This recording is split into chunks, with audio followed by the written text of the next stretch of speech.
Hey guys, Kevin here with your KevCAM tip of the day today. So today I want to show you is the how to get your tool numbers in your operation tree over here on the left hand side.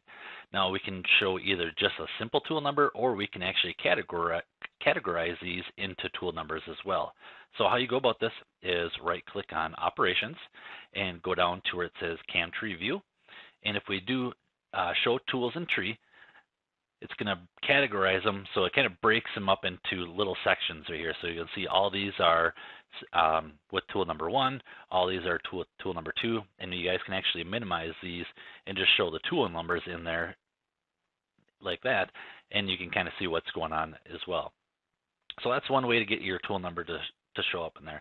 Another way of going about this is go to your CAM tree view again here, and we'll hide tools in the tree, get it back to how it was looking before. And now we will go to CAM tree view again, and we can do show tool number. And this is just going to show the tool number at the end extension of your operation name. So just want to show you guys that for the tip of the day today, and how to show those tools in your tree, and a couple different ways of showing that CAM tree view for you guys. So thanks guys. Have a great weekend, and we will talk to you guys next week with your KevCAM tip of the day. Bye-bye.